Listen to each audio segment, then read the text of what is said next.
방파제, 백금태. 태풍이 왔다.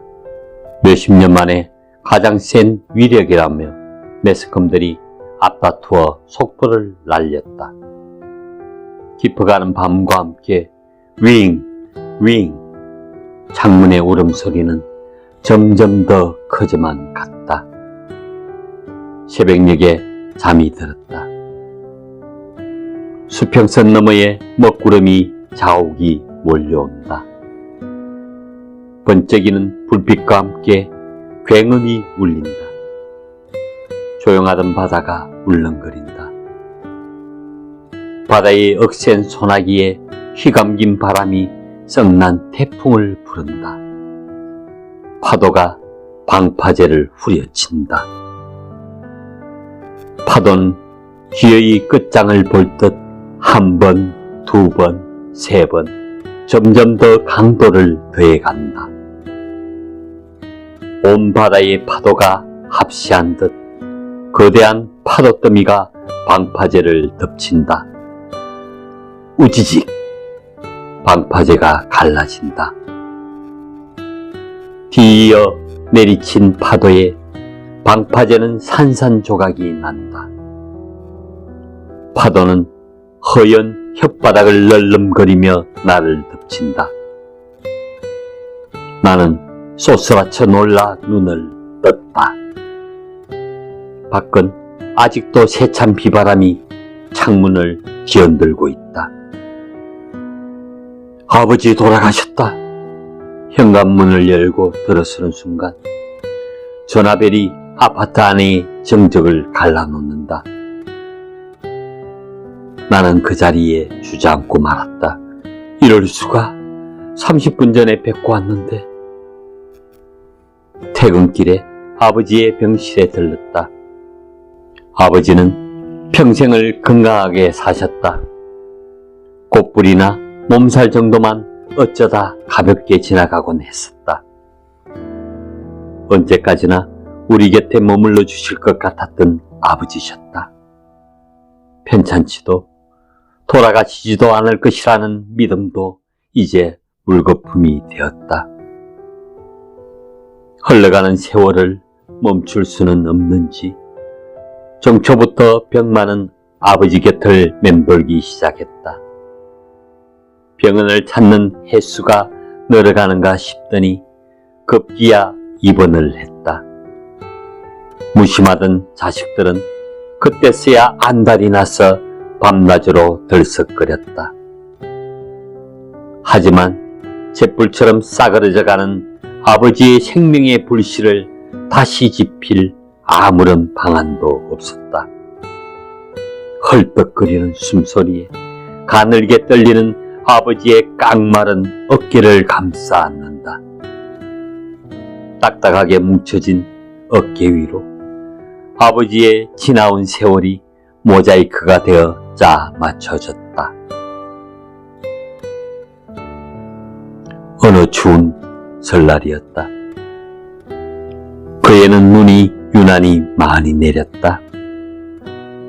눈바람이 칼같이 나를 세웠다. 차례를 지낸 후 아버지는 한복을 단정하게 차려입고 갓을 쓰신 후 집을 나섰다. 손에는 보따리가 들려져 있었다. 등 넘어 사촌형님께 세배를 드리러 간다고 하셨다. 얼마나 추울고 밥도 얼어버릴 텐데. 어머니는 넋두리를 하듯 혼잣말로 중얼거리셨다. 아버지의 세배 인사길은 다음 날도 그 다음 날도 이어졌다. 온 동네는 설날을 맞아 명절 기분에 들떠 시끌벅적했다.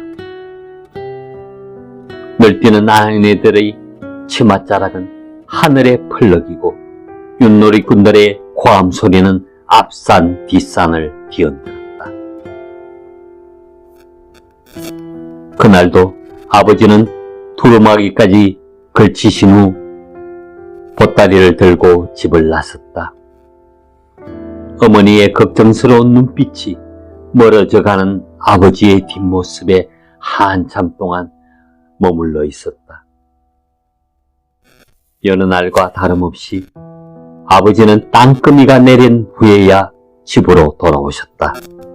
나는 아버지께서 윗목에 밀쳐둔 보따리를 살며시 풀어보았다. 작업복 한 벌, 낫 한 자루, 먹다 남은 주먹밥 등이.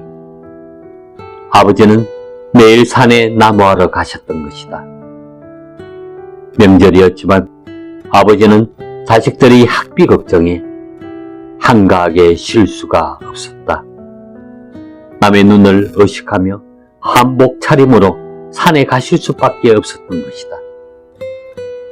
연탄도 귀하던 때라 나무는 땔감으로 잘 팔렸다. 겨우 내내 칼바람을 맞으며 마련한 땔감은 신학기 자식들의 학비를 대신해 주었다. 아버지의 어깨에는 항상 지게가 지워져 있었고 그 위에는 팔남매가 짐이 되어 올라앉아 있었다. 도시로 나간 자식들이 한 번씩 집에 들르는 날이면 아버지는 헛기침을 내뱉으며 자식에게 들려보낼 돈을 빌리러 살인문을 낯쓰곤 하셨다. 자식들에게 어려운 모습을 보이지 않으려는 아버지의 등 뒤엔 힘겹고 고달픈 삶이 버티고 있었다. 아버지의 어깨를 무겁게 짓누르실 팔남매의 무게, 무지몽매한 자식들이 지게의 무게를 어렴풋이나마 잴 수 있었을 때는 아버지의 등이 활처럼 굽은 후였다. 후려치는 파도에 온몸을 내맡긴 바닷가의 방파제처럼 오랜 세월 모진 피바람을 맞으며 자식들의 바람막이가 되고 버팀목이 되어주신 아버지는 팔남매의 방파제였다. 병실에 들어서자 아버지의 눈길이 나에게 박힌다. 눈싸움이라도 하듯 아버지와 나의 눈 맞추기는 한참이나 이어졌다. 아기가 어머니의 모습을 눈에 익히려는 것처럼 아버지는 딸의 얼굴을 새겨러 오려는 듯 눈을 떼지 않으셨다. 나는 가만히 웃음을 보냈다. 아버지의 얼굴에 미소가 피어났다. 해맑은 웃음이었다. 힘없이 늘어뜨린 아버지의 손을 잡았다. 어디서 힘이 솟아나는지 아버지는 내 손을 꼭 잡았다. 나도 꼭 잡았다. 얼마나 지났을까? 나 스스로 아버지의 손을 놓았다. 아버지께서 힘드실까? 피곤하실까? 아버지께서 힘드실까? 피곤하실까?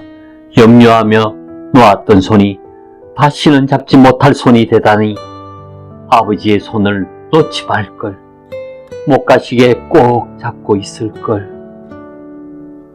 아버지, 내일 올게요. 이것이 아버지와의 마지막 대화였다. 아버지의 따스한 눈길도 따뜻한 온기도 맑은 미소도 마지막이었다. 내일 만나자고 약속했는데 아버지는 30분도 채 지나지 않아 딸과의 약속을 어겼다. 아버지를 붙잡고 따지고 싶어 불이라게 온기를 되돌아 달렸다. 하지만 아버지는 꽉 담은 입을 다시는 열지 않으셨다. 덜컹거리는 창문 너머로 썩난 태풍에 내몰린 바다가 어린다. 파도는 허옇게 가슴 풀어 헤친 채 방파제를 후려친다. 시퍼렇게 먹이던 방파제 위로 아버지의 깡마른 어깨와 휘어진 등이 으렁거린다. 아버지는 덮치는 파도더미를 온몸으로 안는다. 간밤에 태풍의 끝자락이 아버지를 삼키며 서쪽으로 내달린다. A급 태풍의 곡절이나 되는 팔남매 태풍이 휘몰아쳐도 끄떡도 하지 않던 방파제였는데 얼마나 지났을까? 밀려가는 먹구름 사이로 파란 하늘이 살짝 얼굴을 내민다. 해맑은 웃음을 머금은 아버지께서 햇살을 타고 훨훨 날아가신다.